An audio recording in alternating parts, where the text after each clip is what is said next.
Muy buenas tardes a todas y todos, bienvenidas, bienvenidos. Estamos en la 14ª edición ya del ciclo No Todo, Crítica y Negatividad y hoy tenemos con nosotras aquí a la profesora Pascal Thibaudeau. Thibaudeau es una de las mayores expertas en el análisis crítico del ecosistema cinematográfico español. Sus investigaciones plantean una visión muy singular de las estrategias estéticas y narrativas a la que acude el cine como medio de representación. Thibaudeau está preocupada por desentrañar los efectos generados por el mundo de signos que desfila ante los espectadores a través de la pantalla. Además, disecciona en sus trabajos con sumo esmero las funciones que cumplen desde la perspectiva de los estudios cinematográficos, cuestiones como la mirada, el cromatismo, los espacios, el sonido y, cómo no, las pulsiones humanas. Las reflexiones de Thibaudeau sobre el cine suponen un ejercicio metanarrativo imprescindible porque hacen permeable el pensamiento crítico al contenido explícito e implícito que constituye el principal medio de comunicación y expresión artística de nuestro tiempo. Y además nuestra autora es consciente de que lo que transfieren estas estructuras sígnicas son aporías que dan sentido a relaciones dialécticas como la opresión y el privilegio, los cuidados y la violencia, o la presencia y la ausencia. Thibaudeau se muestra además sensible a los límites que atañen este tipo de formatos, empezando, por ejemplo, por la naturaleza imposible de la totalidad como representación. Una totalidad que se debe entender como la pretensión de recrear la experiencia real o ficticia de manera plena. Esta frontera es una frontera que el cine comparte en buena medida, no solo con el arte, sino también con las ciencias sociales y naturales, con la literatura o la filosofía, y por eso estas son por igual no todo, y tiene toda la pertinencia que planteamientos como los que nos va a desarrollar a continuación en su conferencia se inscriban en este ciclo. Solo así, además, Pascal Thibaudeau alcanza a definir, como nadie lo ha hecho hasta ahora, la demiurgia cinematográfica de Pedro Almodóvar, por ejemplo, el cine de repertorio de Carlos Saura, la denuncia social de las películas de Icíar Bollaín o la metalepsis narrativa que atraviesa la obra de Julio Medem. Y, como no, la espectrografía que hace posible el trabajo de archivo de autoras y autores de cine documental como Silvia Navarro, Miguel G. Morales, Víctor Erice o Carolina Astudillo. Pascal Thibaudeau es catedrática de la Universidad París 8, donde es profesora de cine e imagen en España y Latinoamérica. Además es miembro adscrita al Departamento de Estudios Hispánicos y Latinoamericanos y es directora del grupo de investigación Laboratorio de Estudios Romance. Y también es miembro de la Sociedad de Hispanistas de Enseñanza Superior. Y es autora de publicaciones imperdibles como Imagen, Mito y Realidad en el cine de Víctor Erice, Lorca, Escribiendo en la arena, Carlos Saura, La danza del cine, y ha codirigido también otras publicaciones como De la literatura a la imagen, de la imagen a la literatura, España e Italia de los siglos XX y XXI, Espectros de la guerrilla en el cine hispano, o Entre Chino y Raval, representaciones literarias y fílmicas de un barrio de Barcelona, entre muchos otros. No quiero terminar esta presentación sin darle las gracias, como siempre, a todas las personas que hacen posible este ciclo, específicamente a las trabajadoras y trabajadores del TEA, y especialmente a Rosy Hernández, Estefanía Bruna, Alberto Reverón, Emilio Ramal, Jorge Hernández, Maite Méndez, Jerónimo Cabrera y Gilberto González, que permiten que este ciclo pues, ya lleve las ediciones que lleva y que siga gozando de buena salud. Sin más preámbulos, les dejo ya con la conferencia titulada Poéticas de la ausencia, propuestas de cine contrahegemónico. Muchas gracias. Bueno, muchas gracias Roberto por esta presentación y también por esta invitación. Es realmente un placer estar aquí hoy con vosotros y vosotras. Realmente es un honor incluso estar incluida en este programa del No Todo. Y también quiero agradecer al museo, por supuesto, TEA, por su acogida, y también a una persona que no está, que es Claire Laguillon, que es una compañera mía de la universidad, gracias a la que he podido conocer a Roberto y su magnífico trabajo sobre Canarias.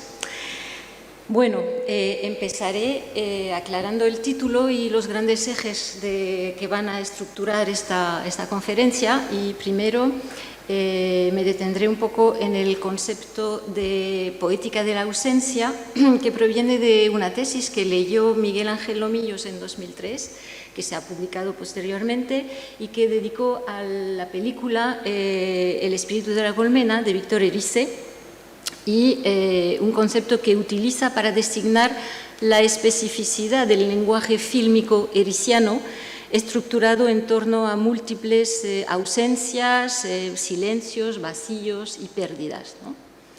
Y más recientemente, una autora, Isabel Cadenas Cañón, ha vuelto a emplear este concepto en un libro dedicado a unas obras entre fotografía y documental y cine documental que proponen formas subversivas, lo pongo entre comillas porque es así como ella lo dice, de referirse al pasado, y que obras que deconstruyen el relato homogéneo que ha sido impuesto por la cultura de la transición. Y entonces las obras que ella estudia comparten muchas características con las que yo voy trabajando desde hace años, y ambas nos centramos en los procedimientos formales que justamente performan las ausencias y se constituyen en poética. Estas ausencias, por supuesto, refieren a los muertos, los fantasmas del pasado, lo no formulado, a veces lo no pensado, incluso lo olvidado, pero también a lo no advenido, ¿no? Lo que pudo ser y no fue, las llamadas retrotopías, estos posibles no realizados que alimentan lo que Enzo Traverso llama la melancolía de izquierdas, ¿no?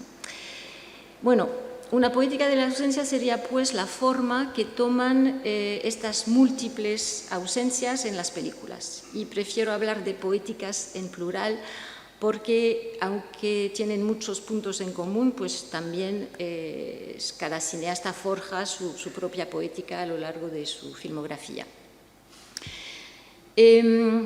También hay que tener en cuenta de que estas poéticas están marcadas por la ausencia de ciertos elementos formales que constituyen el lenguaje fílmico dominante, ¿no? Incluso en el cine documental.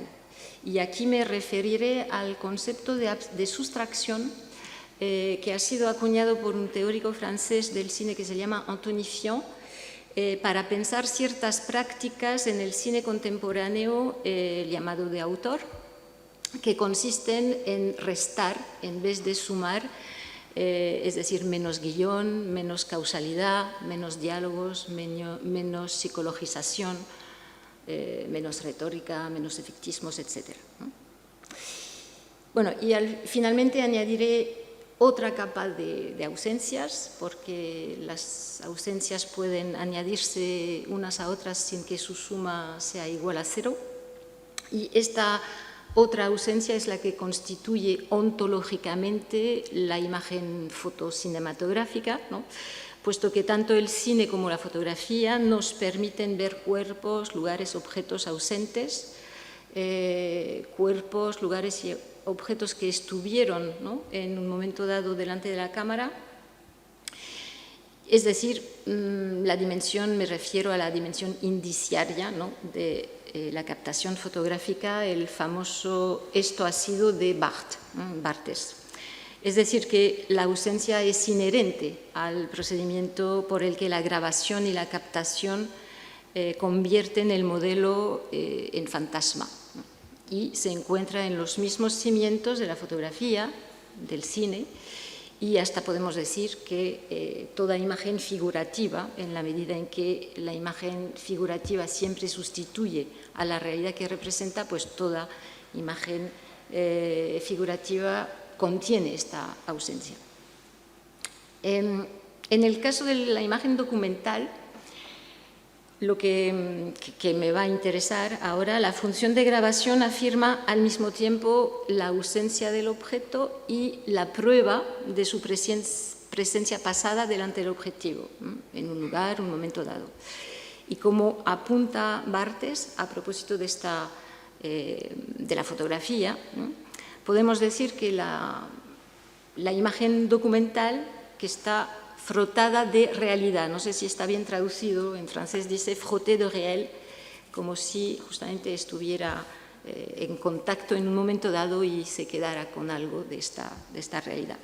Pero una realidad definitivamente ausente en el momento en que la imagen toca nuestra retina.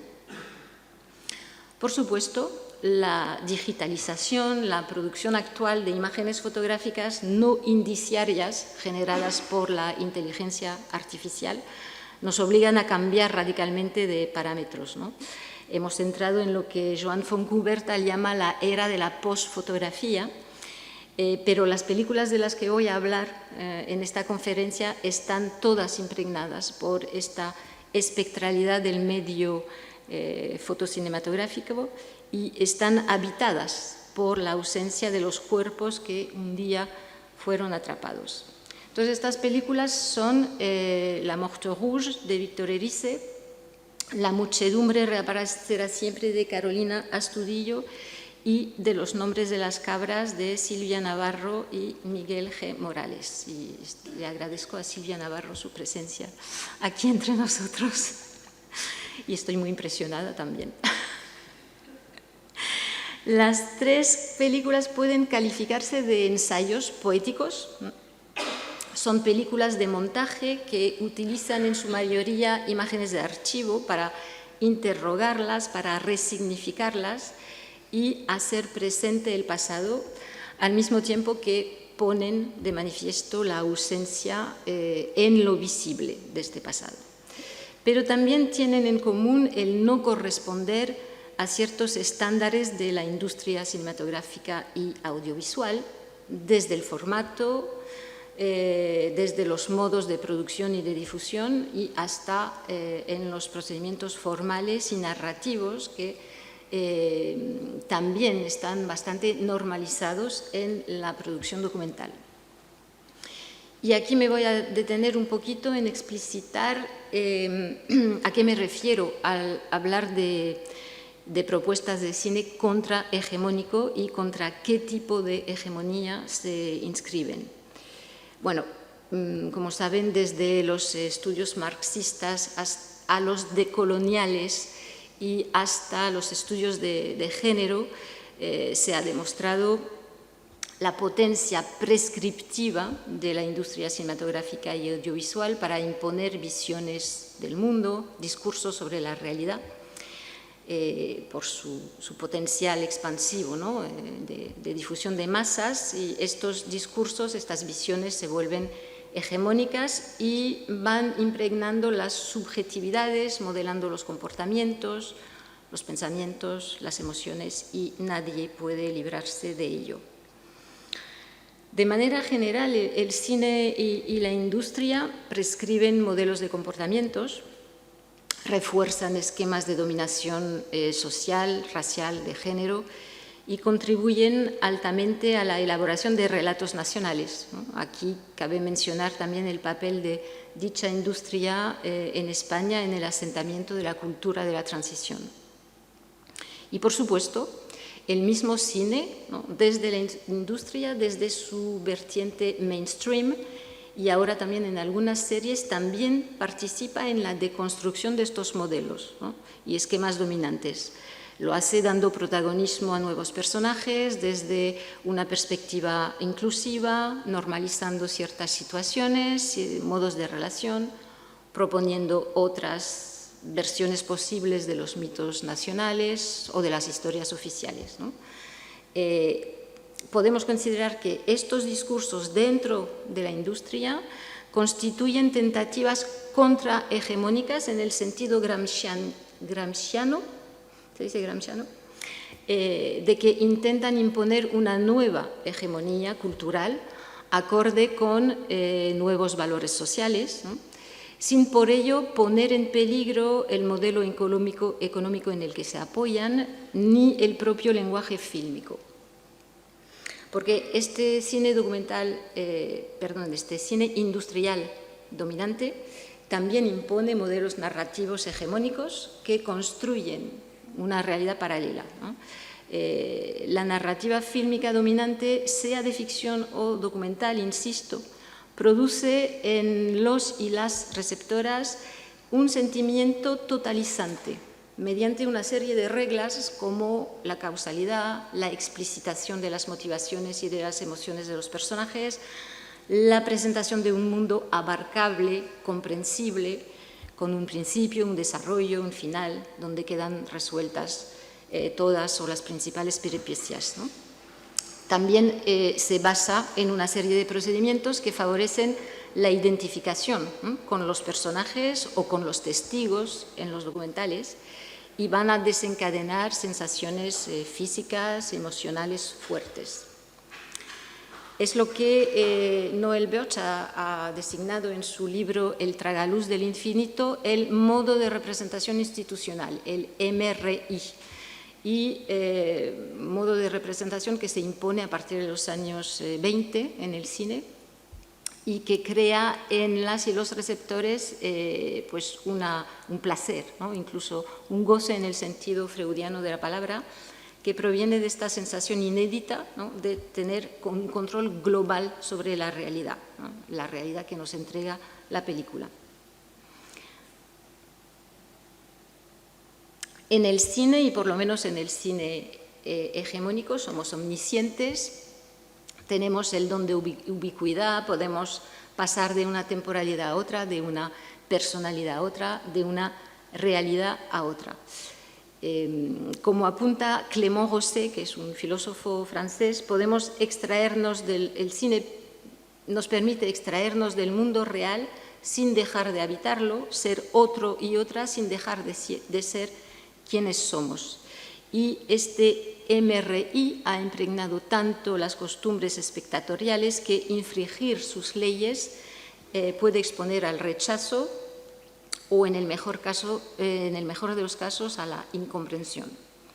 Y son precisamente las propuestas fílmicas que se emancipan de estas leyes generales las que me interesan ahora, las que están representadas aquí, porque adoptan una economía sustractiva que se sitúan al margen de la industria. No sé si son los márgenes los que sujetan las páginas, como decía Jean-Luc Godard en una ceremonia de entrega de premios, pero sí estoy convencida de que ofrecen caminos alternativos para abrir nuevos horizontes, para pensar el mundo y experimentarlo de otra manera.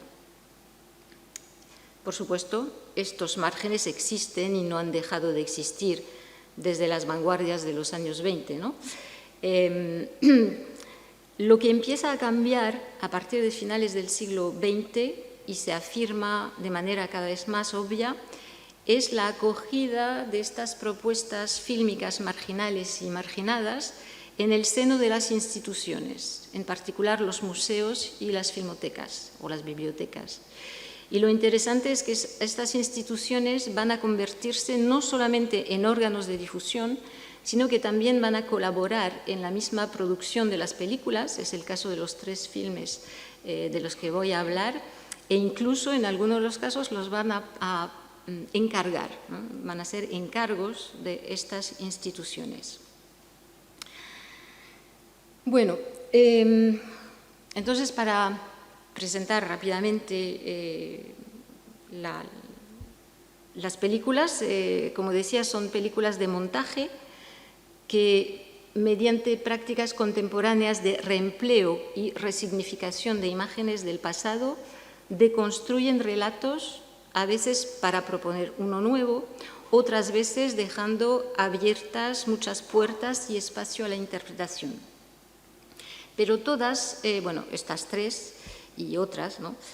Alteran en profundidad, lo que tienen en común es que alteran en profundidad la función inicial de las imágenes de archivo. Y hay una frase que me gusta mucho de Sherry Levin, que es una artista estadounidense apropiacionista, que dice: el sentido de una imagen no subyace en su origen, sino en su destino. Es decir, no en la interpretación que pueda hacerse de ella, sino en el nuevo dispositivo en el que se inserta y en las distintas operaciones que van modificando su significado y generando inestabilidad e ambigüedad, ¿no? Y entonces el orden que voy a seguir para presentar los 3 ensayos poéticos obedece a una gradación hacia una inestabilidad e incluso una indecidibilidad cada vez más grande del significado. Así que voy a empezar por la película de Victor Erice, La Morte Rouge, que es un mediometraje de 34 minutos que ha sido realizado por encargo del Centro de Cultura Contemporánea de Barcelona y la Casa Encendida de Madrid en 2006 con el motivo de una exposición, la exposición Erice y Kiarostami, Correspondencias. Y en esta película el cineasta desvela las raíces autobiográficas de su primer largometraje, El espíritu de Colmena, contando el trauma que vivió en su primera experiencia del cine en enero de 1946, cuando su hermana le llevó con 5 años a ver una película de miedo, La garra escarlata, ¿no? The Scarlet Claw, de Roy William Neill. Y en este film, que es una de las series de los Sherlock Holmes, un asesino en serie aterroriza el pequeño pueblo de La Morte Rouge, es el nombre del pueblo, degollando a varias mujeres con una garra de jardinero. Entonces no es de extrañar que la experiencia fuera traumática para un niño de 5 años que además nunca había ido al cine. Entonces la película es un collage de imágenes fijas y en movimiento de diferentes orígenes, distintos estatutos y formatos. Empieza con tomas contemporáneas en color de la Concha de San Sebastián, empieza y termina, ¿no? Estas tomas abren y cierran la película a modo de paréntesis temporal. Y entre estas tomas pues, se suceden imágenes de archivo, en su mayoría en blanco y negro, planos de periódicos, postales, fragmentos de noticiarios, vamos a ver un fragmento del Nodo, fotogramas, extractos de la película de la Garra Escarlata, ¿no? Entonces, todas estas imágenes heterogéneas están frecuentemente articuladas entre ellas por fundidos al negro, fundidos encadenados, que materializan estos procedimientos pues, en la textura misma de la imagen, el surgimiento, ¿no? de la memoria, la indefinición de los recuerdos, el hundimiento en el olvido cuando la pantalla se vuelve totalmente negra, ¿no? Y a estas imágenes que tienen entonces una existencia extradiegética, existen fuera de la película, se añaden planos reconstituidos especialmente para la película. Son planos del cine, de sus espectadores,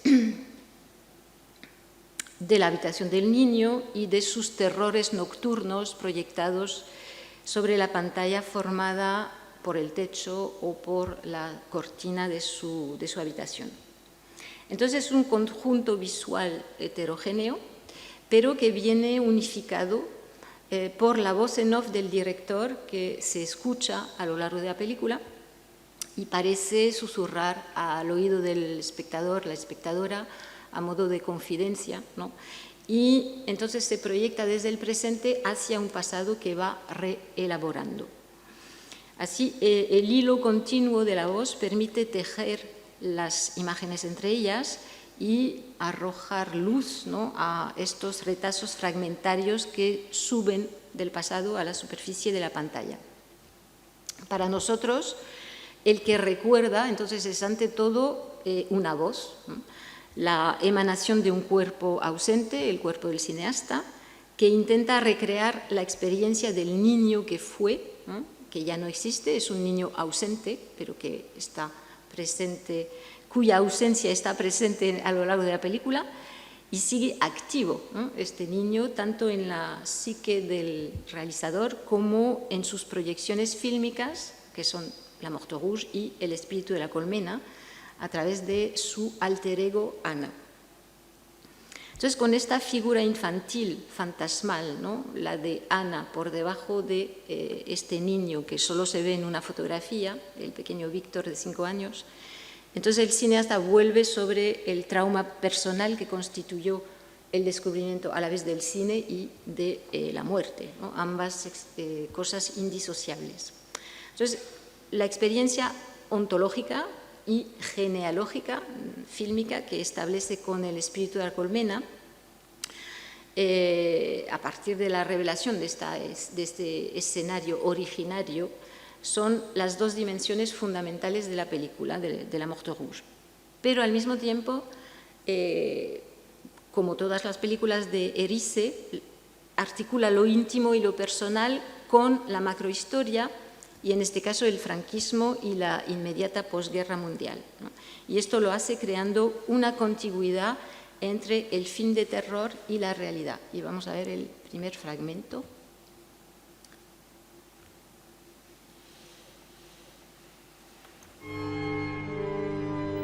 En la garra escarlata el rojo estaba abolido. Sus imágenes solo dejaban ver los colores del luto, el blanco y negro del cine de los orígenes.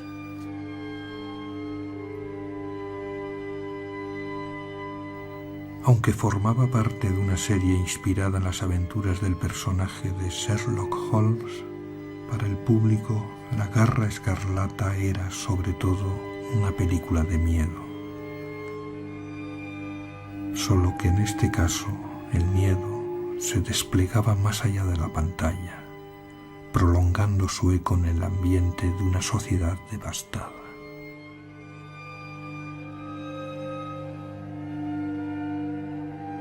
De un lado, por la sangría propia de una guerra civil, de otro, por los efectos de una contienda mundial recién terminada.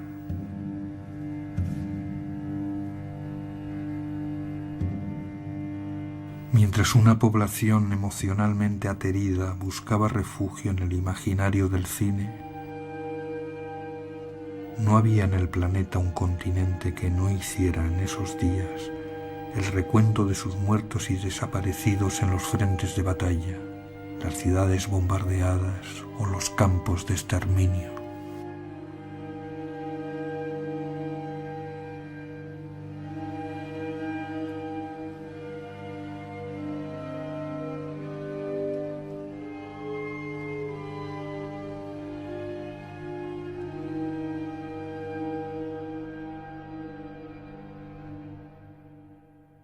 Este dolor universal pesaba de algún modo en el corazón del niño que, en compañía de su hermana, ella tenía 7 años más, caminaba hacia la penumbra de un cine para ver la primera película de su vida. Es difícil saberlo.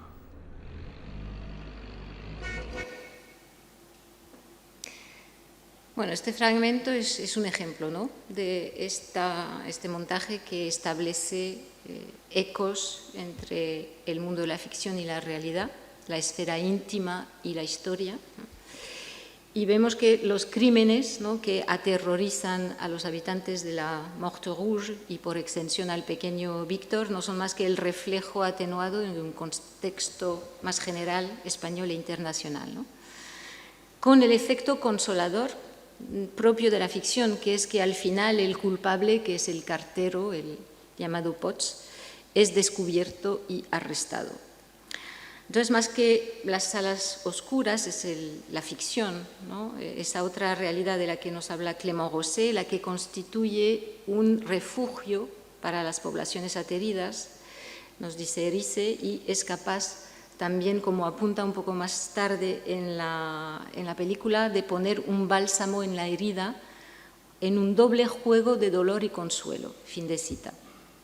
Entonces, se va creando una serie de circulaciones entre lo que ocurre en la Garra Escarlata, lo que Erice recuerda que experimentó el niño que fue, lo que observaba el niño a su alrededor, cómo interpretaba la realidad. Todo esto está mediatizado, claro, por la visión del adulto.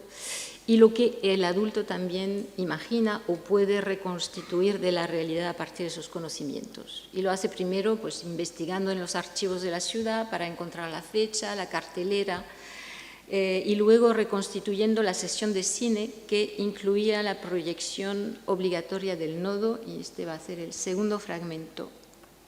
Comienzo de la sesión.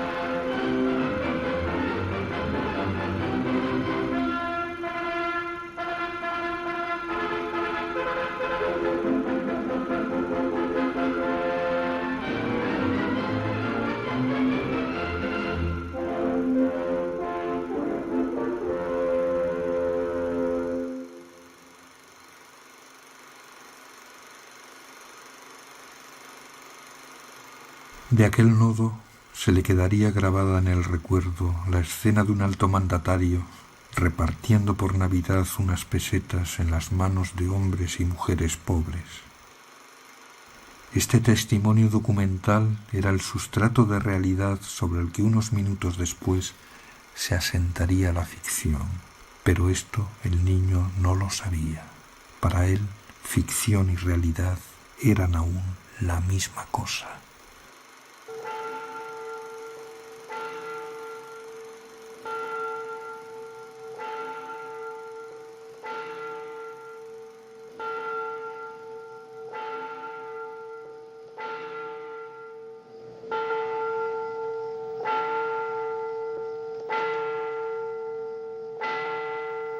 Desde el comienzo, la garra escarlata mostraba una atmósfera de pesadilla.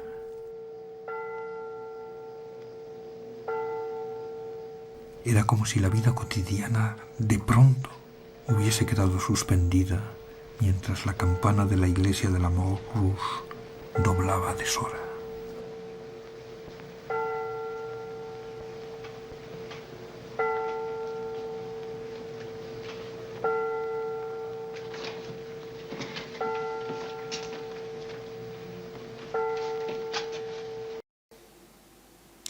Entonces, la voz en off invita a contemplar la realidad y la ficción como las dos caras de una misma realidad.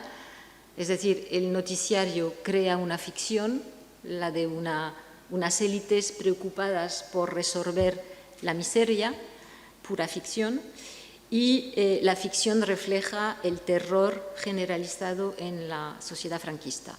No presenta la ficción como una mera prolongación, ¿no?, del noticiario, sino que el noticiario es la base, ¿no? Utiliza la palabra sustrato sobre la que puede desplegarse la ficción. Así, esta indiferenciación del niño, recordada, reconstituida por el cineasta, constituye un comentario no solo del terror real impuesto por el régimen, sino también de la ficcionalización de la realidad por este mismo régimen a través de la propaganda oficial, ¿no?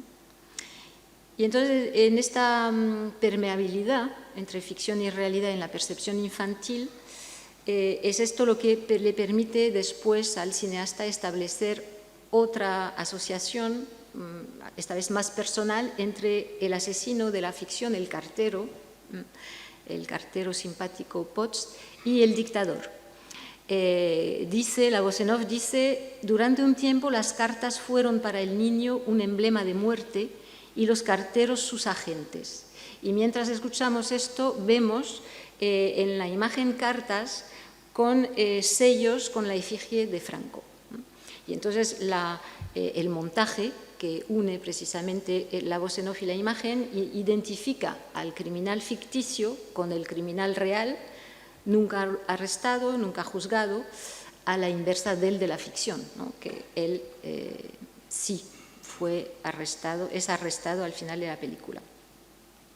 Entonces, ficción, recuerdos, imaginación, realidad se van imbricando Todo ello desde un presente, el presente de la creación de la película, que son los años 2005-2006, que está marcado por los debates que agitaron la sociedad española en torno a lo que se llamó la Ley de Memoria Histórica.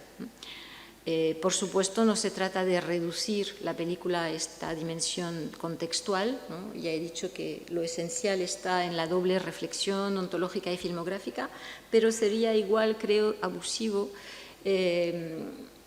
ignorar que la resignificación que hace Erice de las imágenes del pasado se hace desde esta realidad específica. Y de hecho así me parece que puede entenderse la frase oída anteriormente cuando dice: en la garra escarlata el rojo estaba abolido. Sus imágenes solo dejaban ver el color del luto, el blanco y negro del cine de los orígenes. Por supuesto, es un comentario cinefílico, pero no me parece descabellado oírlo como una alusión, ¿no?, a la represión sangrienta contra el bando de los vencidos, el de los rojos, y al blanco y negro de una sociedad entera hundida en el luto, ¿no? Entonces, la polisemia del relato, la multiplicación de los niveles discursivos entramados en la poética ericiana, se manifiesta de nuevo un poco más tarde cuando el niño observa las reacciones del público. Y este será el último fragmento de esta película. Fue así, en medio de aquello que la mayoría de la gente consideraba un pasatiempo, como el niño descubrió que las personas morían. Es más, que los hombres podían dar muerte a los otros hombres. Durante la proyección, con una curiosidad por momentos superior a su miedo, buscando una explicación, no cesó de espiar los rostros de los espectadores. Atentos pero impasibles, parecía no afectarles las muertes que tenían lugar delante de sus ojos. No había en ellos indiferencia, lo que había era otra cosa. Quizás aquello que había insinuado el bromista de Potts. Algo. Este hecho despertó en el niño una sospecha.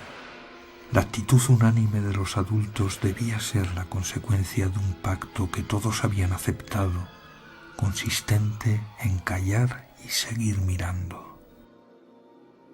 Porque todos ellos poseían un rasgo en común. Sabían algo que él desconocía, un secreto que lo explicaba todo.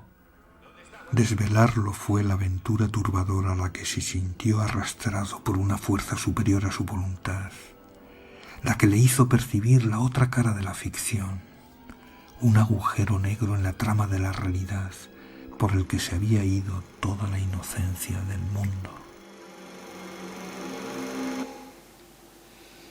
Entonces aquí el empleo de la palabra pacto, ¿no? El pacto que todos habían aceptado, consistente en callar y seguir mirando, por supuesto es el pacto de recepción espectatorial de cualquier ficción, ¿no? Pero también surgen resonancias entre la recepción de la garra escarlata y por el público español de los años 40, ¿no?, el que ha sido instruido en las reglas del juego, y la actitud de este mismo público español ante los crímenes del franquismo, consistente en callar y seguir mirando. Y por otra parte, en 2006, no es nada fortuito y no deja de evocar la expresión consagrada pacto de silencio. Es decir, que tenemos así varios niveles, ¿no? El nivel de la garra escarlata respecto a su propio público y el nivel de la morte rouge respecto a su propio público, con pactos, referencias a pactos de épocas distintas, que duplican, ¿no?, por supuesto, el pacto de la ficción. Y aunque, por supuesto, no es de entrada lo que define la película de Erice, ¿no?, también podemos incluirla en este marco más general, ¿no?, de cuestionamiento de las narrativas hegemónicas sobre el pasado conflictivo español.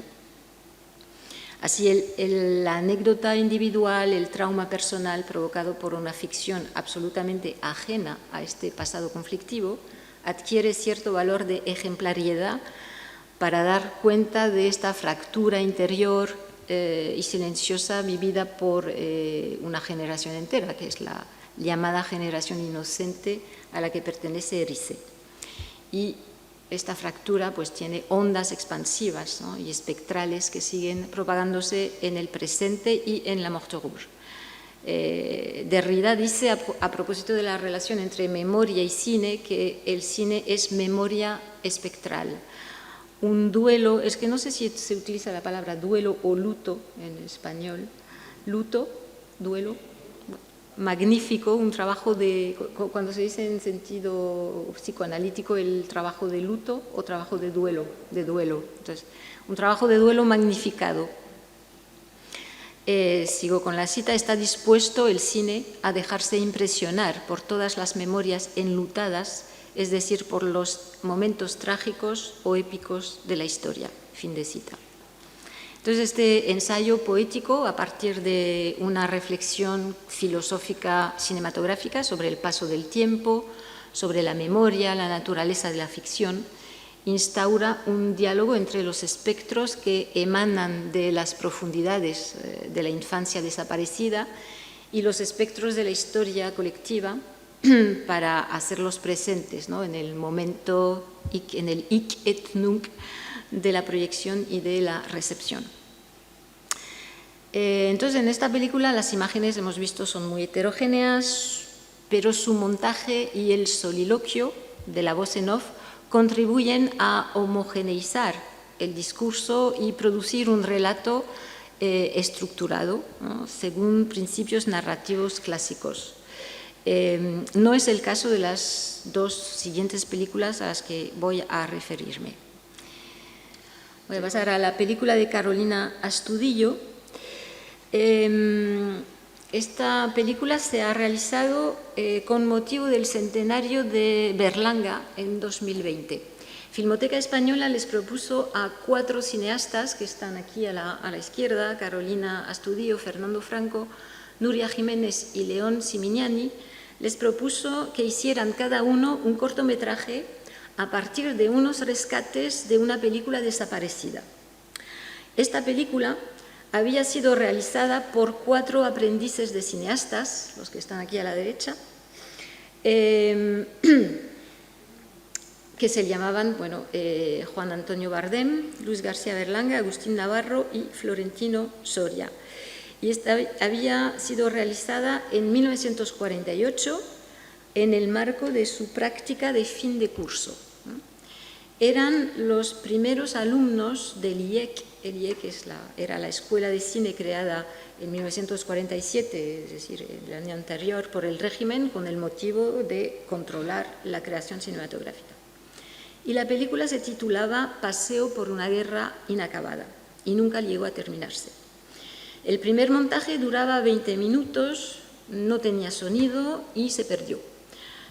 Fue rodada en 2 lugares distintos de la ciudad universitaria, en Madrid, en la parte destruida por el sitio de Madrid durante la Guerra Civil, que no había sido reconstruida aún, y un estadio recién construido en esta misma ciudad universitaria. La última constancia que se tiene de la existencia del filme data de un artículo de 1961 y después se pierde su rastro. Es decir, que lo que se encontró de esta película en los archivos de Filmoteca Española son sus desechos, ¿no? Son los pocos planos, 67 en concreto, que no se incluyeron en la película. Y León Simignani en su corto dice que este puñado de descartes de montaje son las ruinas de la película. Y estas ruinas de 1948 son los materiales con los que trabajaron estos 4 cineastas en 2021, pero esta vez no en un mismo proyecto como los de los años 40, sino en proyectos distintos y personales. Y se reunió el conjunto bajo el título musical, ¿no?, de 4 variaciones sobre materiales de paseo por una guerra inacabada. Entonces son unas variaciones que son también paseos por una película inacabada, una película ausente, definitivamente desaparecida, bueno, creemos, pero cuyo fantasma es convocado por los 4 cortos.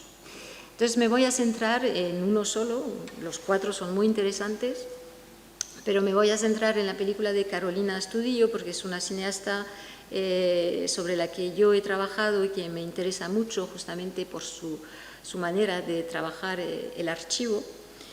Es una cineasta de origen chileno, este detalle verán es importante, y lleva más de 15 años viviendo en Barcelona y se interesa por las múltiples formas de la expresión de la memoria, de pasados conflictivos, ¿no?, español, chileno, pero también de la Segunda Guerra Mundial. Y entonces su corto se titula La muchedumbre reaparecerá siempre y está estructurado en 3 capítulos, de cada uno de 5 minutos. Entonces el primero se titula ¿Quién se acuerda de todo esto? La historia arroja sus botellas vacías por la ventana. Y en esta parte Carolina Astudillo recuerda en off cómo cuando era estudiante en Chile, bueno, en realidad dice que es una amiga la que le contó, en realidad habla de sí misma, pero mediatizada por esta otra enunciación, ¿no?, que sería la de una amiga. Dice, ella me contó. Entonces, cuando era estudiante en Chile en 1993, descubrió, dice ella, cito, el significado de la Guerra Civil Española. Y lo descubrió yendo a ver una representación teatral de Ay Carmela de Sánchez Sinisterra. Y en esta obra teatral, si la recuerdan, dialogan los fantasmas de 2 actores, ¿no?, que han sido víctimas del bando nacional, Paulino y Carmela. Y entonces allí, en este descubrimiento de esta obra de teatro, identifica la cineasta las raíces de la relación personal que entabló con la historia de España. En la segunda parte, la historia avanza así, tapando la memoria, como se tapan las orejas. A partir de esta segunda parte, incluye los materiales rescatados, filmados en 1948, y los relaciona con planos del golpe de Estado de 1973 en Chile y la represión en Chile. Y articula, vamos a ver esta parte porque es bastante compleja, articula estas imágenes con el comentario que ella hace del comentario que hizo Walter Benjamin en su texto El concepto de historia de un cuadro de Paul Klee, el Angelus Novus.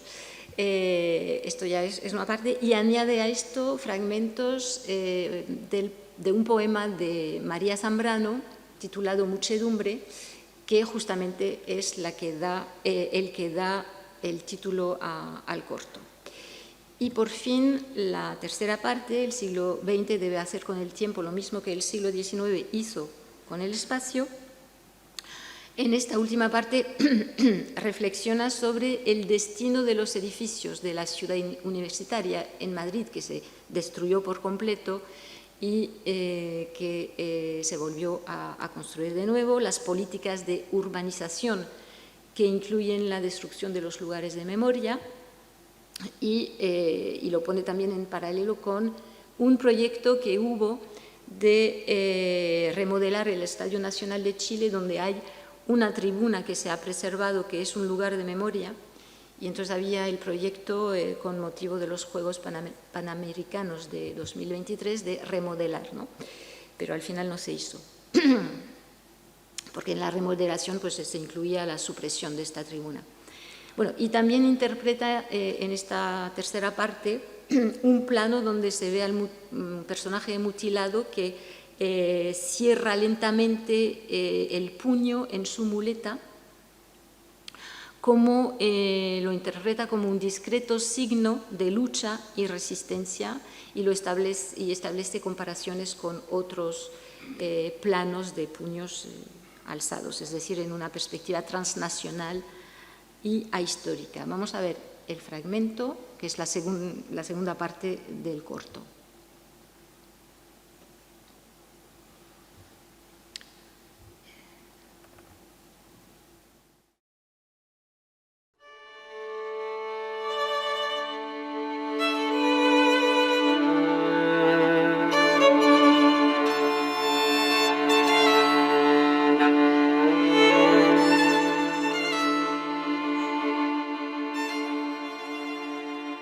Una imagen sirve de inspiración. El pintor suizo Paul Klee dibujó su Angelus Novus en 1920 y difícilmente imaginó que este ser sobrenatural inspiraría a Walter Benjamin a escribir la tesis 9 de su ensayo sobre el concepto de la historia. En ese cuadro se representa a un ángel que parece a punto de alejarse de algo a lo que está mirando fijamente. Los ojos se le ven desorbitados, la boca abierta y las alas desplegadas. Este aspecto tendrá el ángel de la historia. Él ha vuelto el rostro hacia el pasado, donde ante nosotros aparece una cadena de datos. Él ve una única catástrofe que amontona ruina tras ruina y las va arrojando ante sus pies. Bien le gustaría detenerse, despertar a los muertos y recomponer lo destrozado. Pero soplando desde el paraíso, la tempestad se enreda entre sus alas y es tan fuerte que el ángel no puede cerrarlas. La tempestad lo empuja inconteniblemente hacia el futuro, al cual vuelve la espalda, mientras el cúmulo de ruinas ante él va creciendo hasta el cielo. Lo que llamamos progreso es justamente esta tempestad. La historia la escriben los vencedores. Franco intentó borrar la memoria de los vencidos. Pinochet también lo hizo. Lo aprendió de la historia.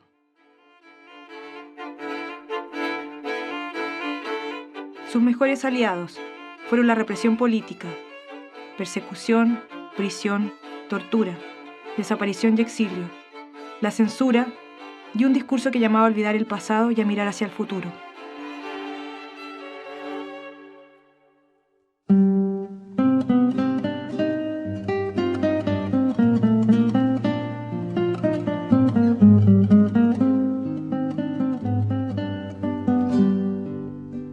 Me contó que leyó Muchedumbre, de la pensadora María Zambrano, y aquella frase inspirada en una canción popular mexicana le hizo pensar en aquellos muertos y muertas sepultados en cunetas, fosas comunes y en el fondo del mar. Hay muertos que no hacen ruido llorona, y es más grande su penar. Me habló de sus muertos, de los que hizo suyos. Me contó que era una niña cuando los asesinaron, que quisieron callarlos, consignarlos al silencio y al olvido. Me gritó que no pudieron, que la muchedumbre furiosa salió a la calle para recordarlos y exigir justicia, y sus rostros y nombres se quedaron para siempre en su memoria. Durante la dictadura franquista, y en la misma época en la que Zambrano escribía su poema en el exilio, Juan Antonio Bardem, Luis García Berlanga, Agustín Navarro y Florentino Soria, estudiantes de la primera promoción del Instituto de Investigaciones y Experiencias Cinematográficas, se unen para realizar una práctica de segundo curso. Liderados por Bardem y Berlanga, filman las ruinas que dejó la guerra en la ciudad universitaria. En este acto casi sacrílego, invocan a los muertos, les ceden la palabra, recuperan la memoria de los vencidos. Y aquella tempestad provocada por el choque entre pasado y presente, una ficción que transcurría en un escenario real, entre un cuerpo mutilado y una ciudad desfigurada por trincheras y anillos de ametralladoras, tendría como música de fondo los sonidos del campo de batalla. Los versos de Zambrano terminaron siendo para ella una revelación contra aquellos muertos que el terrorismo de Estado intentó silenciar. Ruido de los pasos humanos, de los pies sobre la tierra, sobre el suelo, el peso del hombre, su mancha, su impureza, peso y conciencia, peso y ritmo, alas, los ángeles grises, el protagonista, apenas discernido, Unos leves trazos no que lo diferencian, sino que lo hagan notar. Uno simplemente. La muchedumbre reaparecerá siempre. Muchedumbre sobre el asfalto, sobre el polvo, sobre el fango. Laberinto de mirto y laurel. La primavera.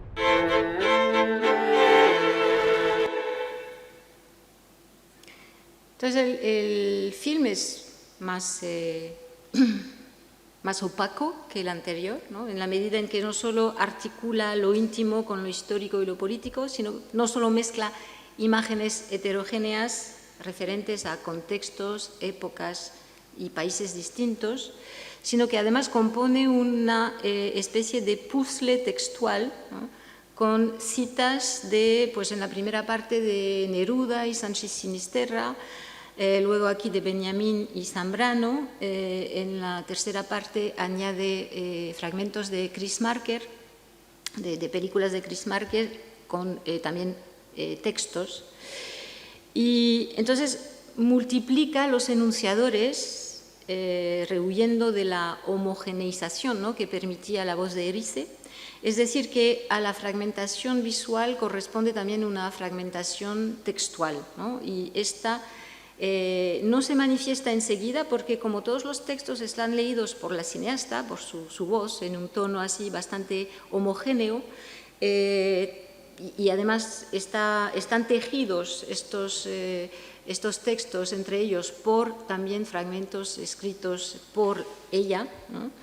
Entonces no nos damos cuenta de esta fragmentación al principio, tenemos la impresión de que se trata de un mismo texto, pero rápidamente esta impresión se va quebrando, no solo porque pasamos de géneros distintos, la poesía, el diálogo teatral, el ensayo, sino también porque las personas gramaticales cambian, ¿no? En un momento, al principio dice ella me contó, luego utiliza el yo, y en la tercera parte dice él me contó, pero en realidad es una cita de Chris Marker. Entonces hay una indecidibilidad, ¿no?, en la identidad misma del sujeto enunciador, porque en el fragmento que hemos visto no sabemos exactamente cuándo las palabras son de Benjamín, cuándo son de Zambrano, cuándo son las de la directora. Solo un estudio, ¿no?, minucioso luego de la película permite identificar la autoría de las citas, pero en el momento en que se percibe, ¿no?, como en las películas de Godard, pues no se sabe, son fragmentos que se apropia, ¿no?, la cineasta. Entonces,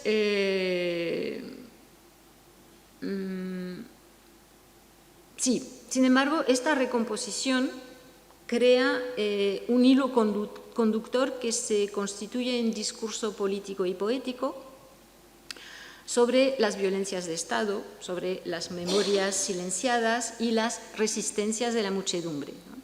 Pero esta recomposición nace de la subjetividad de la cineasta, ¿no?, a partir de su propia experiencia como chilena, ¿no?, a partir de algo también que se parece un poco al museo imaginario de Malraux, que aquí se puede extender incluso a una biblioteca mental, ¿no? Así las referencias al texto de Benjamín sobre el concepto de historia están montadas sobre las imágenes de las ruinas de la ciudad universitaria y parecen crear una correspondencia entre... A ver... entonces, crean... me falta una diapositiva. A ver...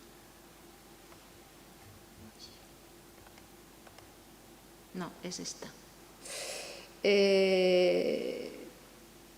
Entonces, hay como correlaciones, asociaciones entre las imágenes que vemos, ¿no?, de la ciudad universitaria, de las ruinas, el hombre mutilado y aquí he puesto el Angelus Novus de Klee. Y luego también...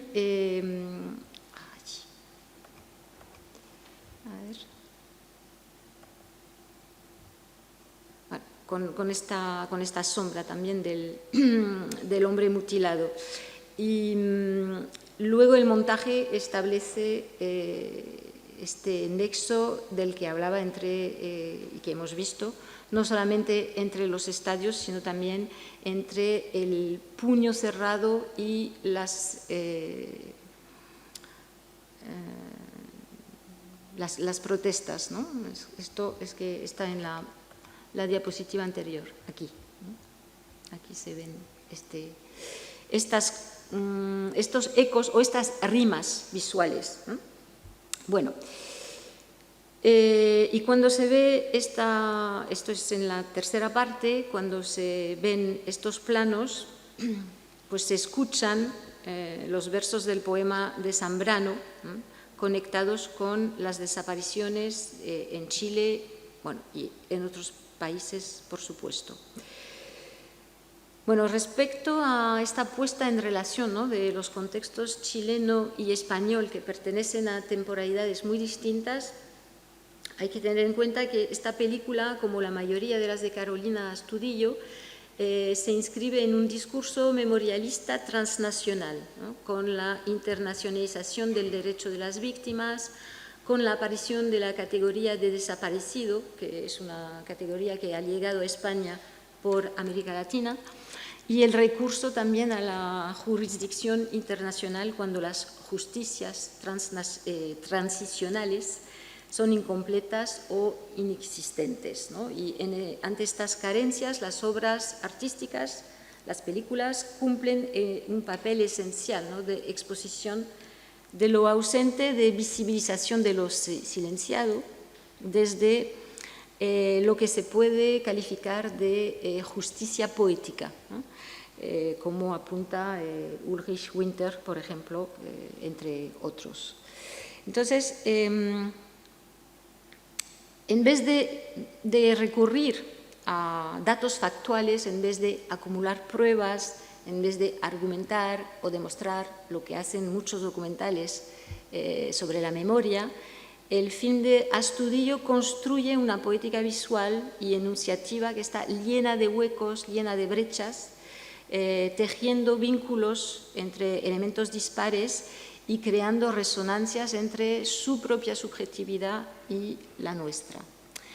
Entonces, me voy a acelerar un poco y pasar a la tercera película, que es de los nombres de las cabras, realizado por Silvia Navarro y Miguel G. Morales, aquí en Canarias, con la colaboración del montador Ivo Vinuesa en la elaboración del guión.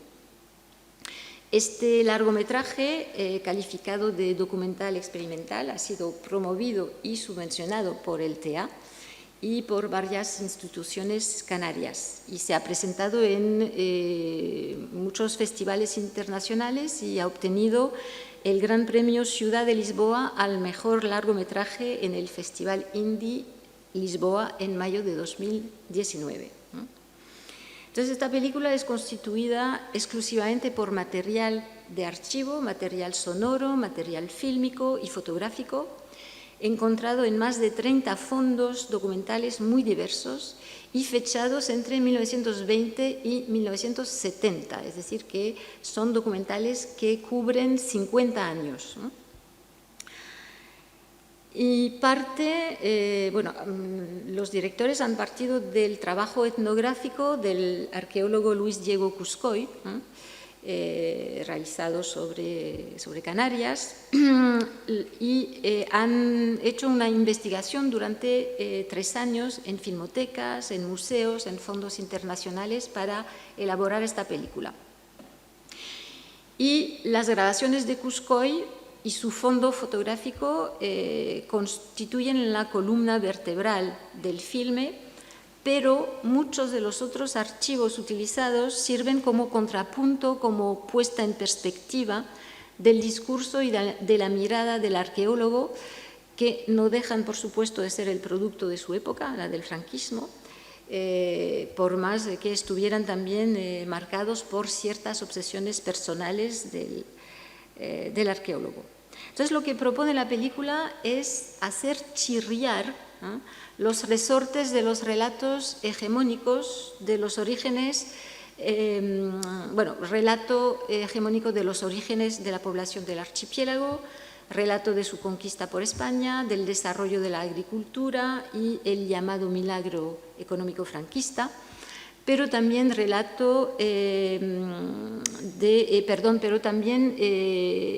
respecto a la mirada indigenista de los que poseen los medios, sean financieros, académicos, institucionales, técnicos incluso, el que tiene la cámara, ¿no?, para producir los saberes, para producir los discursos destinados a construir una verdad histórica. Es decir, que la película cuestiona los procesos de escritura de la historia y deconstruye tanto los mitos sucesivos como la historia oficial, la mirada colonial, desde una forma que en sí misma es una forma deconstruida. Entonces vamos a ver concretamente cómo la película procede a una descolonización del conocimiento y de la mirada. Pasa primero, como reivindica Morales en una entrevista, por la decontextualización de los archivos y su desplazamiento a la contemporaneidad. Así no hay aclaración alguna de las fechas de producción de las imágenes ni explicitación de sus orígenes. Son 30 fondos distintos, son 50 años y están todos así mezclados sin que podamos identificar fácilmente, ¿no?, su procedencia. Es más, ¿no?, el montaje no obedece a ninguna consideración cronológica. Todas las épocas también van mezcladas desde la época precolonial al posfranquismo, ¿no?, y pasa de una temporalidad a otra sin aparente justificación, en todo caso sin una justificación positivista, ¿no?, lo cual produce un proceso de deshistorización de los archivos, ¿no?, porque están desvinculados de los comentarios habituales que sirven en general para aclarar las imágenes en los documentales. Y esto permite crear una serie de resonancias entre el pasado y entre los pasados, pero también entre el pasado y el presente, que permite poner de manifiesto ciertas constantes, ¿no?, en la relación entre el archipiélago y la península, y también ciertas constantes en las miradas exógenas y clasificadoras que ordenan el mundo. Y luego a esta ausencia de cronología, a la sustracción de lo explicativo, se añade un principio de contrapunto en el montaje. No es sistemático, no hay sistematización en la película, pero sí muchas veces tenemos un contrapunto.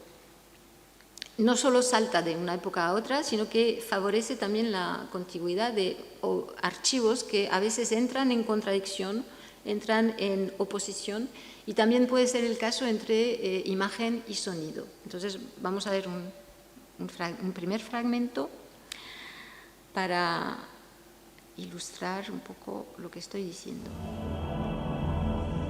La tierra canaria es un paraíso de Dios, pero donde Adán y Eva no han sido expulsados, porque el hombre y la mujer de esta tierra bendita, que riegan con su sudor, alegre y fuerte, trabajan por la grandeza de Dios y la gloria de España.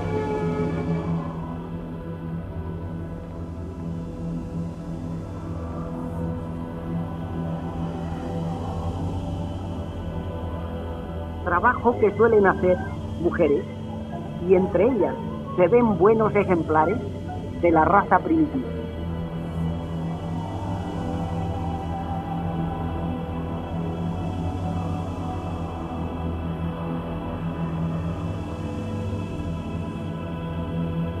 En estas rocas cercanas al mar es donde se apareció a los guanches indios la Virgen de la Candelaria, que desde entonces es patrona venerada de todas las islas. Uno de los riesgos que ha corrido siempre de la investigación del pasado prehispánico de Canarias estaba precisamente en hablar de una cultura canaria. Y hoy es imposible hablar de una cultura canaria, tenemos que hablar de un mosaico de culturas en Canarias.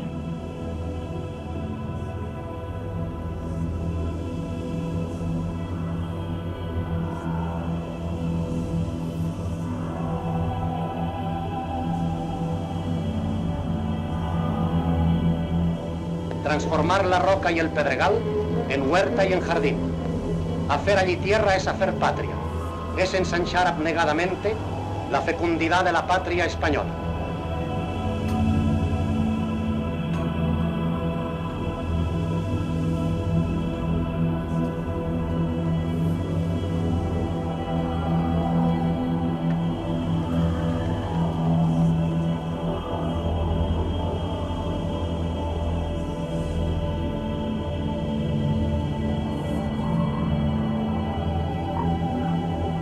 Los tomates son, tras el plátano, la mayor riqueza de las islas. Tomates y plátanos, rojo y amarillo, son la bandera española de Canarias. El tomate canario, traído por nuestros conquistadores de América, sabroso a mar y sal, pinos, palma y volcán, es uno de los frutos de más vitaminas que se producen en el mundo y era codiciadísimo por los ingleses.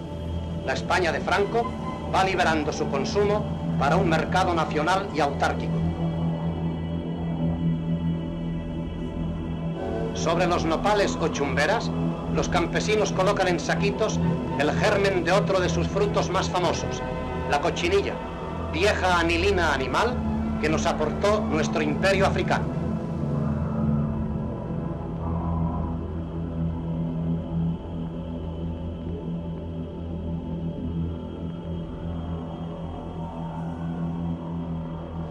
Le climat varié des îles Canaries permet à toutes les plantes de vivre, à toutes les fleurs de pousser.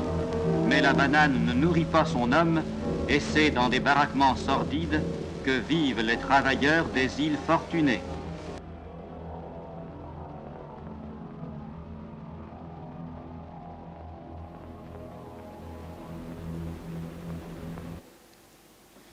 Aquí tenemos un ejemplo de mosaico, ¿no?, de imágenes y de sonidos, de voces, de procedencias distintas y temporalidades variadas incluso, que parecen tratar de lo mismo, ¿no?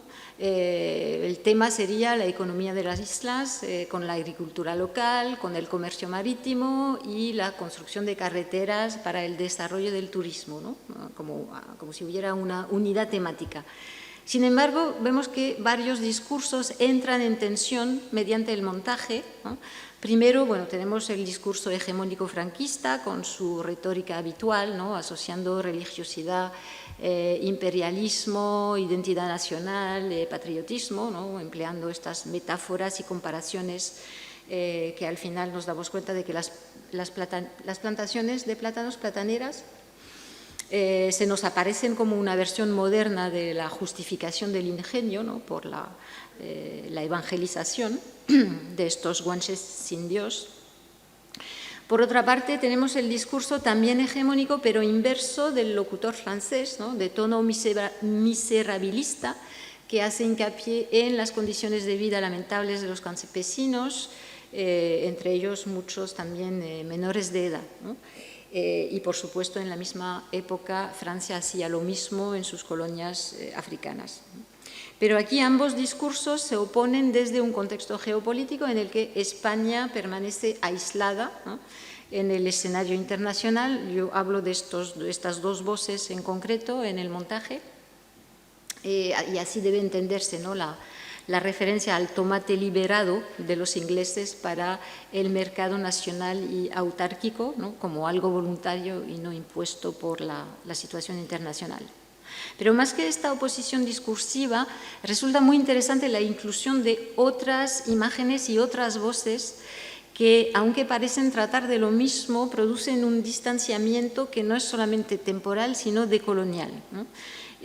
Así podemos entender la inclusión de otro documental donde el locutor presenta a la cosechadora de plátanos como un buen ejemplar de la raza primitiva, ¿no?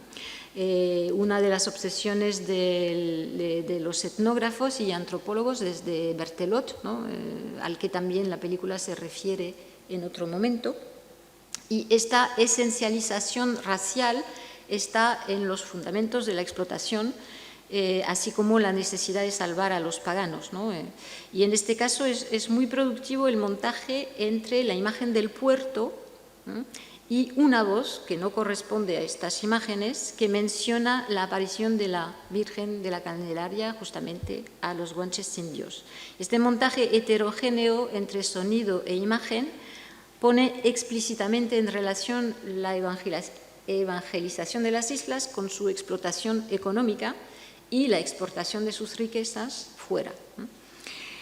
Y también sobre estas mismas imágenes del puerto se escucha otra voz, que es la voz de Cuscoy, que opone la homogeneización de la raza canaria a la pluralidad de sus culturas. Cuando dice no hay una sola cultura canaria, es un error pensar, ¿no?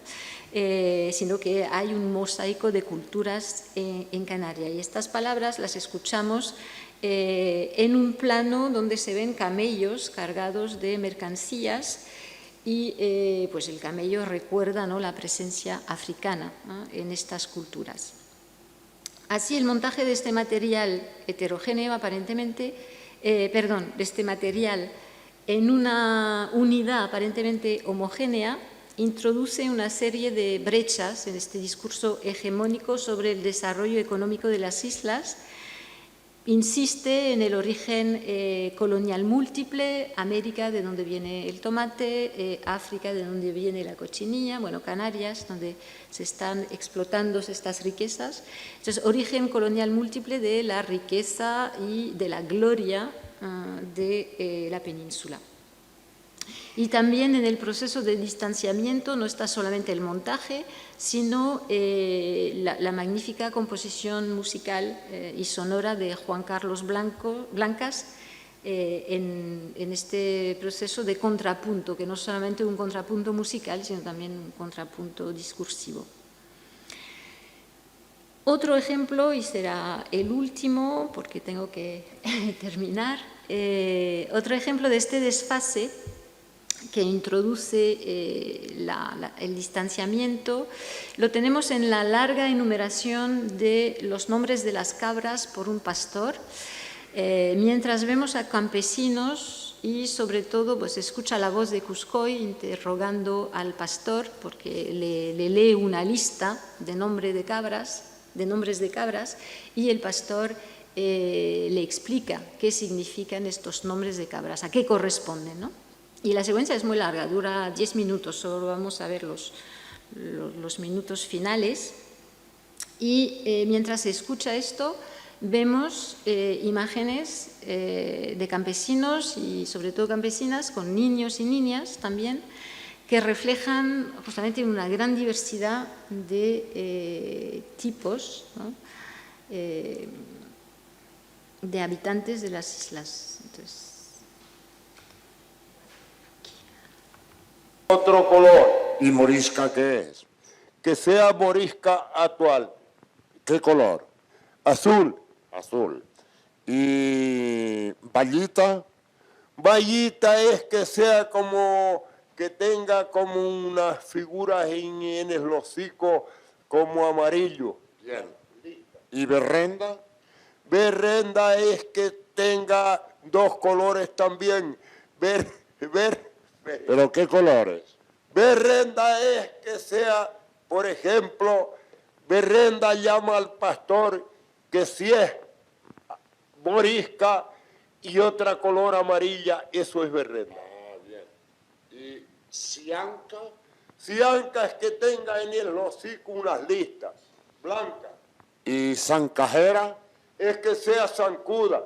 Bien. ¿Y naranja? Que sea del color de una naranja, amarilla. ¿Lamparita? Lamparita es un nombre, como es de luego.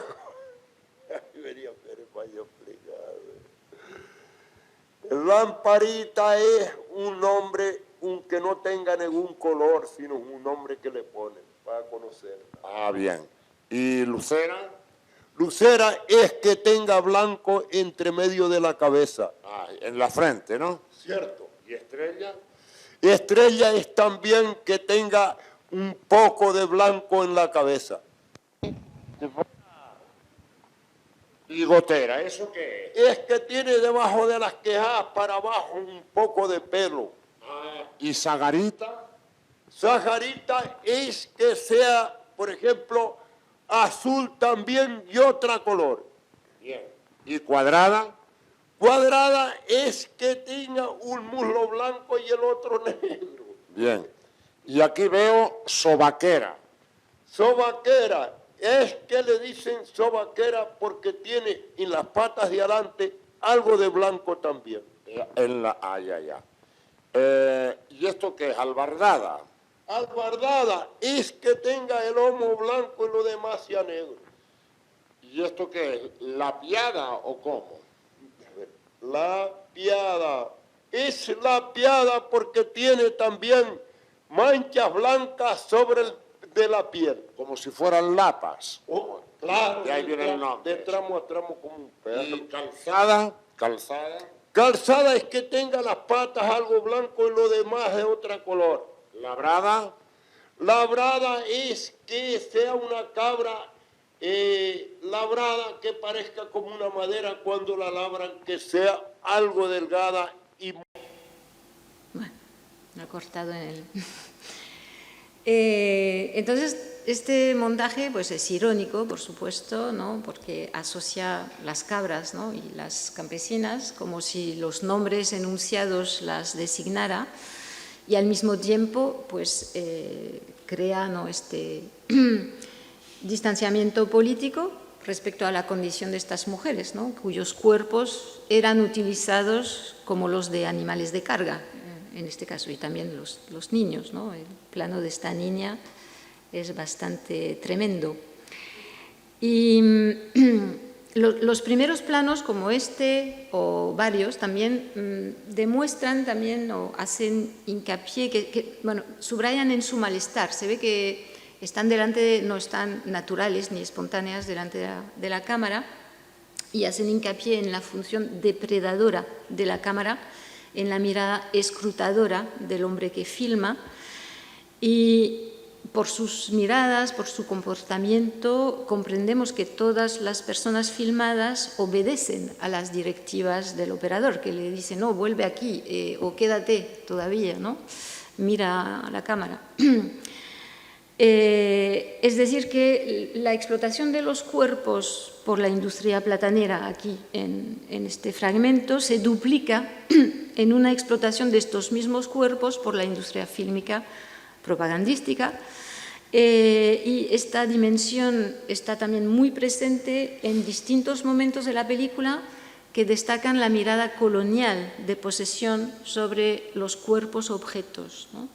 Y esta mirada se prolonga en la mirada del etnólogo, arqueólogo Cuscoy sobre las personas que son objetos de su estudio.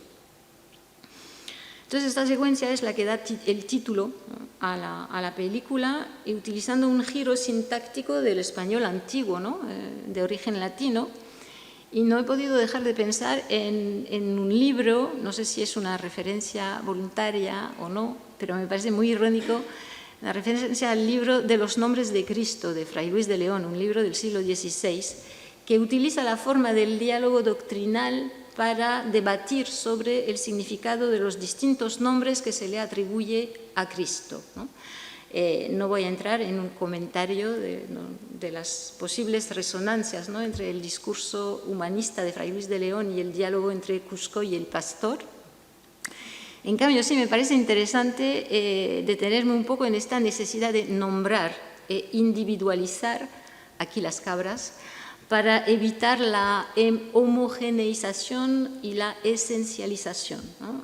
Ahí donde podemos ver un rebaño indiferenciado, el pastor ve animales particulares, es capaz de identificarlos.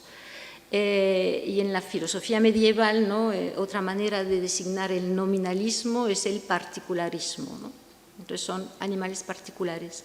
Aquí, donde una mente colonizadora ve canarios o descendientes de los guanches, la película recalca mediante el montaje las individualidades e introduce una mirada crítica a las miradas, a las palabras que las encerraron en categorías, asignándoles además existencias subalternas. Y hablando del valor performativo del lenguaje, no puedo dejar también de reenviar al libro de Roberto Gil Hernández, En nombre de Canarias, en el que cuestiona precisamente la nebulosa, ¿no?, de significados que gravitan en torno a este término de Canarias y la postura de los que se han, cito, arrogado el privilegio de significar Canarias, el de positivar su apariencia negando una parte sensible de su realidad. Voy a terminar con otro de los elementos destacables de este film, que es que no hay voz en off que guíe al público como en las otras dos películas anteriores, ¿no? Hemos pasado de una voz en off única y personal, la de Rize, a una voz en off recompuesta a partir de fuentes varias, una voz en off un poco desorientadora, la de Astudillo, para acabar con la ausencia de voz en off que asuma la enunciación principal de la película, ¿no? Se escucha la voz de Cuscoy, se escucha la voz de los pastores, de los locutores del nodo, del documental francés, pero ninguna puede corresponder a la enunciación propia del filme. Y esta ausencia, ¿no?, exige dos comportamientos distintos, incluso considerados opuestos, o se adopta una actitud hermenéutica activa de descodificación, de recomposición mental de un continuo que no nos entrega el filme, o nos dejamos llevar por el hechizo hipnótico de la película y aceptamos que el sentido es inabarcable y se resiste a cualquier forma de reducción. Y en efecto, la ausencia de esta voz en off hace que el sentido, el significado, sea a menudo flotante, inestable, lo que contribuye a la dimensión espectral de la película. Las tres películas se abren, ¿no?, a los espectros del pasado, subrayan la espectralidad ontológica de las imágenes grabadas, pero esta última presenta rasgos de espectralidad más pronunciados todavía, por la facilidad, hemos visto, con la que mezcla los distintos estratos temporales, porque los fantasmas pues, pueden cambiar de época, de espacios de tiempo, pueden trascender, ¿no?, los espacios y los tiempos, como el cine, de hecho. Y también por la abstracción visual y el paisaje sonoro, ¿no?, de Juan Carlos Blancas, que envuelven la película en una atmósfera espectral. Rápidamente, en los sonoros se habrán fijado, ¿no?, hay efectos de distorsión de las voces y de los sonidos, efectos de ecos, ¿cómo se dice?, reverberación, ¿no? Y esto puede evocar las grabaciones de las voces del más allá, ¿no?, a mediados del siglo XIX, ¿no? Y también hay una composición musical hipnótica, ¿no?, casi a veces chamánica, no sé si estaría de acuerdo Juan Carlos Blancas. Y en lo visual tenemos otro color. ¿Y morisca qué es? Tenemos la degradación material, ¿no?, de los archivos, también la modificación del ritmo, a veces se acelera, a veces se ralentiza, a veces se proyectan las imágenes al revés, o se repiten las imágenes, todos estos procedimientos subrayan la espectralidad propia de las imágenes de archivo.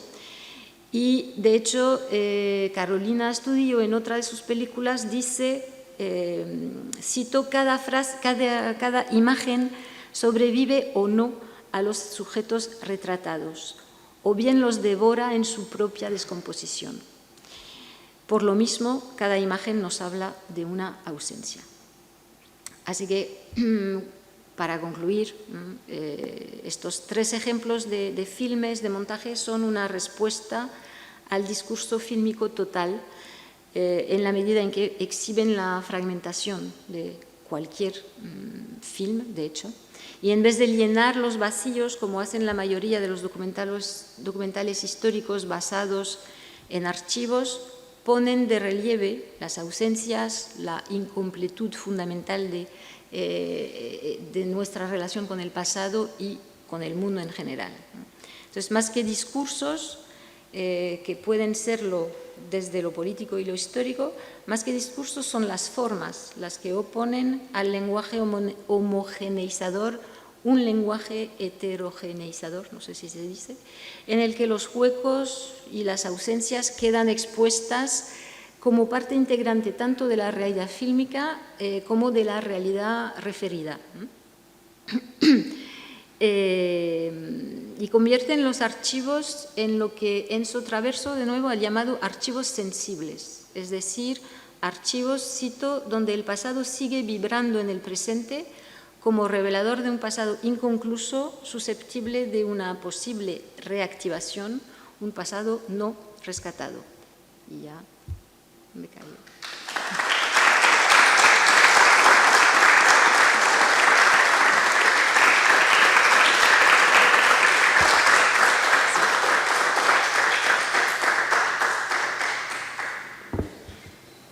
Ha sido muy larga, ¿no? Gracias por esta maravillosa y específica, diseccionadora, analítica lectura de estas piezas que también valen para muchas otras, ¿verdad? Y si les parece, vamos a abrir un turno de palabra.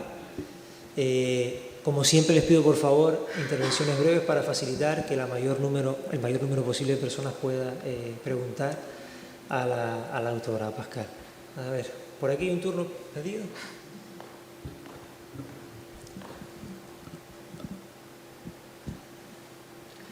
Bueno, pues salud, me pareció una estructura un tanto bastante confusa, ¿no? Da la sensación, o yo interpreté, porque donde están los errores son en las interpretaciones que solemos hacer, de la utilización de los recursos como una manera de manipular y crear otro tipo de historia, no sé si es así o no así. Y por otra parte quería mentar que nadie, o no he oído nadie, que Cuscoy era maestro. No lo he oído decir, él estaba aquí como consecuencia de ser maestro, o si quiere profesor de infantil y primaria. Y ya con eso concluyo para no monopolizarla. Gracias. No era maestro Cuscoy, ¿no? Sí, maestro de escuela primero, sí, y después acabó siendo arqueólogo. Tuvo una trayectoria que Silvia nos puede contar mejor. Sí, bastante. sí. Bueno, además estuvo desterrado a Canarias, ¿no? Y a partir de esto fue cuando empezó su trabajo, ¿cómo decir?, de aficionado, ¿no?, a la arqueología, y luego se convirtió, ¿no?, en un académico. Pero sí, el recorrido fue... No he escuchado bien Después te preguntaba algo así, si no me equivoco, como si este tipo de uso de los fondos archivísticos puede entenderse como una especie de manipulación. ¿Cierto? Era la pregunta más o menos. De todas formas, cualquier uso del archivo siempre es una manipulación. Es decir, que sea consciente o no, siempre hay una manipulación por parte de los que utilizan estos archivos. Es inherente al proceso de la utilización como mera ilustración, que nunca es mera, ¿no?, porque siempre hay un discurso o una ideología, incluso por debajo, o en una perspectiva asumida de apropiación y de resignificación, ¿no?, por supuesto. ¿Más preguntas?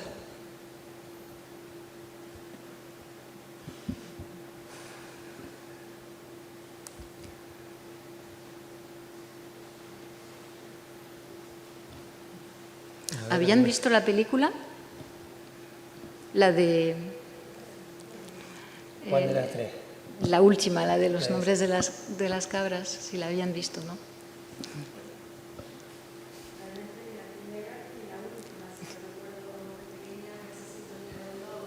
Espérate, y así te escuchamos bien, sí.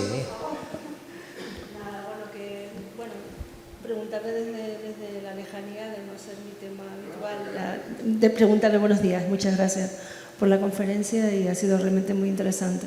Sobre todo, como empezaba un poco a decir, una que vivió esa última parte de la época del régimen anterior, tenía 13 años o 12, 13 años en el momento de la transición, en los años 75 o 77. Y bueno, pues la sintonía del nodo la recuerdas con esa simpatía de, a ver, la tele, al fin y al cabo era nuestro único canal y nuestra única televisión en blanco y negro y luego en color. Bueno, yo solo le podía preguntar a usted, lo que querría usted explicarnos más después, como conclusión global de esta conferencia, magnífica conferencia de hoy. Y es un poco ¿qué más resaltaría de esta? Porque lo que entiendo que hemos recibido hoy es una reflexión de cómo autores posteriores han utilizado los documentos que estaban en el fondo documental del nodo, que era el nodo en ese momento. Entonces, quizá lo que más me gustaría preguntarle ahora es ¿qué más le ha interesado a usted de todo esto? Ahora, creo que es la mejor pregunta que como público en general puedo ofrecer a una persona que ha estudiado a fondo esta materia. Muchas gracias. Gracias. Gracias. Bueno, es que me interesa todo y más cosas de las que no he podido hablar. Respecto a los fondos, a la utilización de los fondos de archivo, me parece también muy interesante recalcar que hay un giro digital, ¿no?, a principios del siglo XXI, en el que las instituciones van rescatando, van almacenando, van archivando toda una serie digitalizando toda una serie de fondos y los ponen a disposición, ¿no? Es decir, que el archivo se vuelve mucho más accesible a un público mucho más amplio y a los artistas que justamente pueden trabajar sobre estos archivos a partir de su versión digitalizada o no, por supuesto, ¿no? Pero hay como también, ¿no?, una especie de archivist turn, ¿no?, giro archivístico de preservación, ¿no?, de una cantidad importante de fondos. Y estos fondos pues van a ser utilizados porque también durante mucho tiempo los documentales históricos iban utilizando casi siempre las mismas imágenes, ¿no?, sacados de los mismos fondos. Y entonces se abren, ¿no?, estos fondos, pero en el discurso fílmico, que yo le llamo hegemónico, porque también, por ejemplo, una película que por otra parte me parece muy interesante, como El silencio de otros, es una película es una película documental que entra en una forma hegemónica, ¿no?, que es de cortar mucho los testimonios, hacer montajes que justamente manipulan en un cierto sentido, ¿no?, las imágenes y los discursos, y que también hacen, bueno, en la utilización de los testimonios, en la filmación de los testimonios, van a añadir música para crear una identificación, para ser más emocional, ¿no?, para suscitar más emociones. Entonces, por eso digo que este tipo de utilización de los archivos, este tipo de utilización de los testimonios, que también los testimonios se consideran como archivos sensibles, ¿no?, en el pensamiento de Enzo Traverso. Entonces, esta utilización no deja de ser hegemónica. Y entonces lo que a mí me interesan son más bien estas experiencias que no entran en este formato, ¿no?, digamos, de producción de un discurso homogéneo. No sé si he contestado. A ver, más preguntas. Por aquí.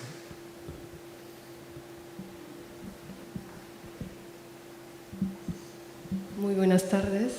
Muchísimas gracias por acompañarnos hoy día. Yo quisiera preguntar por otras ausencias. Como especialista, me imagino que también ha podido comparar otras creaciones y seguramente pues, puede observar, digamos, las cosas que no se han abordado por estos autores que ha explicado hoy.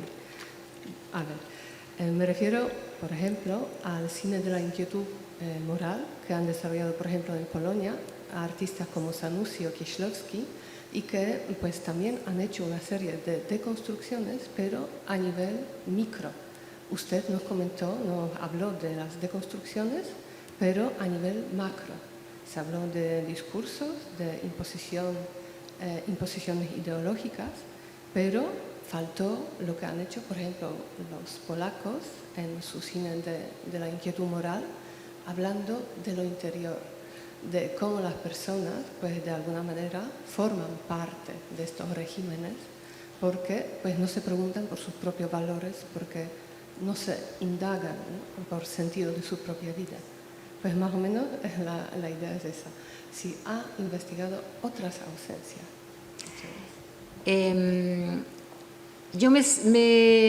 Digamos que en los 15 últimos años he trabajado mucho la cuestión de la memoria de los pasados conflictivos, ¿no? No conozco, o muy mal, el cine polaco, así que no puedo comentar al respecto, pero en cuanto a deconstrucción íntima, el cine de Carolina Astudillo, por ejemplo, indaga mucho esta beta en una serie de documentales que también interrogan su propia... Bueno, ella lo hace desde su identidad de mujer, ¿no? Es decir, cómo, y en particular, hablando también de la ausencia de las mujeres en general, ¿no? O de temáticas o problemáticas que son consideradas más femeninas y que están totalmente ausentes o eran hasta hace poco de las producciones fílmicas, ¿no? Pero de todas formas me cuesta contestarle porque no conozco a los cineastas a los que menciona. Bueno, no he visto sus películas, pero yo creo que indagar en lo íntimo no se puede disociar, no se puede desvincular de un contexto social, de un contexto histórico en el que se produce. Me parece que el individuo no existe así fuera de determinaciones exteriores, colectivas.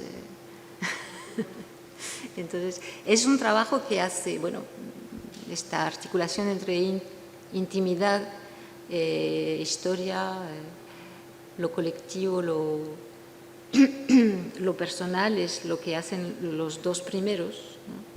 más que el tercer ejemplo, creo. ¿Más preguntas?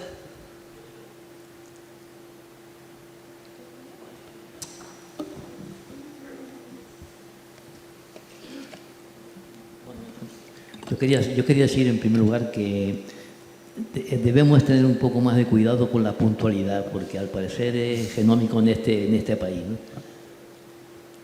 Porque en las dos ocasiones, es rara la vez que una actuación comience puntual, ¿no?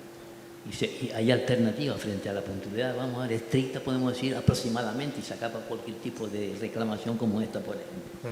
Y la otra pregunta en sí es, ¿qué opinas tú, si existe, o qué valoración tiene por la subjetividad honesta, ¿no?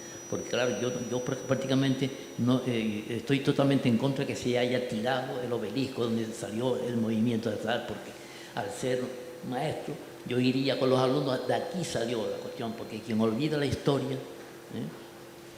la va a reproducir. Gracias. Y hacemos nuestras sugerencias sobre la puntualidad, caballero. No he entendido la pregunta.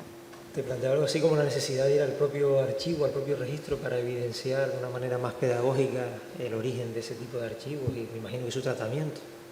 Sí, esto es el trabajo de los historiadores, por supuesto, ¿no? Es decir, que el trabajo de los historiadores con los archivos es totalmente distinto del trabajo de los artistas, ¿no? Entonces, por supuesto, estos archivos están clasificados, hay nomenclaturas, y es un trabajo indispensable, ¿no? Por supuesto, establecer, ¿no?, la realidad factual de los hechos, de los archivos. Luego, por supuesto, los documentos, no pueden, necesitan un relato, necesitan un discurso alrededor. Puede ser el del historiador, ¿no?, y también puede ser el del artista. Y el del artista me parece que es totalmente libre. El artista puede hacer lo que quiera con los archivos. Esto es otra categoría, ¿no?, de discurso. Gracias. Pascal, abusando de tu generosidad, una última pregunta, y si les parece cerramos. Hacías un planteamiento al inicio en el que evidenciabas la contradicción entre el cine comercial, entre la industria cultural del cine, ¿no?, como un planteamiento totalizante que muestra relatos ya cerrados, y hablabas también de la posibilidad o de la penetración que todas y todos estamos viendo en el mundo actual del cine, que se mueve mucho por plataformas virtuales y demás, de determinados perfiles que podrían ser contestatarios en resistencia o contrahegemónicos que están permeando en ese tipo de narrativas cinematográficas. Sin embargo, lo que hemos visto hoy, la disección que haces de materiales, son materiales que van a la contra totalmente de esas formas de exposición, esas formas narrativas. ¿Es posible el sueño que, por ejemplo, planteaba San Ginés en el cine boliviano de la Revolución, o, por ejemplo, el planteamiento que ha intentado hacer el Instituto Cinematográfico de Cuba, de hacer un cine hegemónico que a su vez sea contrahegemónico, o la contrahegemonía está en formatos de este tipo que apelen a lo espectral, a la fragmentación, a la ubicuidad? Bueno, todas las formas de cine coexisten, ¿no? Yo no creo que un cine contrahegemónico con la fuerza, ¿no?, la potencia masificadora que tiene la industria, no creo que consiga justamente contrabalancear, sino que desde dentro, ¿no?, el entrismo sería una posibilidad.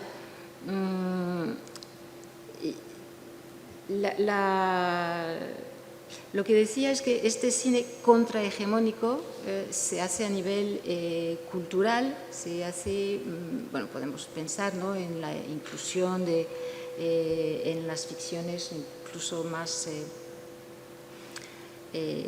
clásicas, la inclusión de personajes racializados, personajes trans, este tipo, o situaciones de familias recompuestas según los nuevos modelos, etc.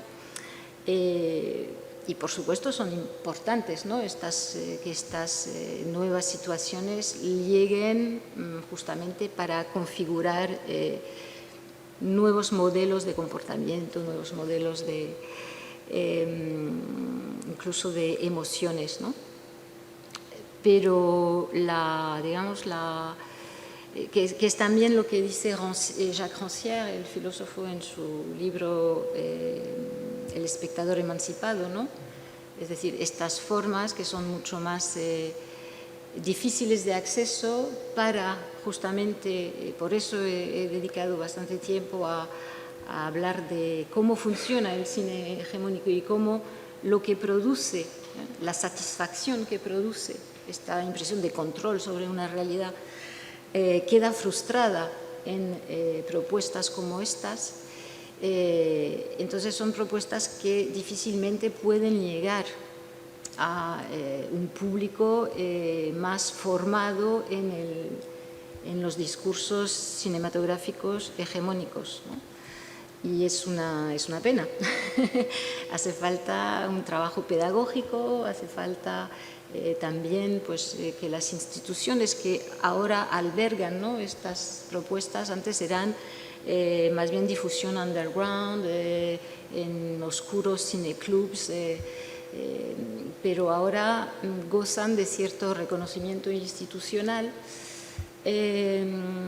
Esperemos que esto no les marginalice también en la difusión acerca de un público más amplio, pero yo creo que hace falta un trabajo pedagógico también en las universidades, ¿no?, entre los estudiantes, no solamente los estudiantes de cine, sino también los estudiantes en la educación a la imagen, para hacerles descubrir otras formas, ¿no?, otros modelos discursivos. Bueno, pues si les parece, con esta interesante reflexión sobre los límites del goce y el malestar en el cine, lo dejamos por aquí. Nos vemos a la vuelta del verano. Gracias a todas y todos por venir siempre y hasta prontito. Gracias.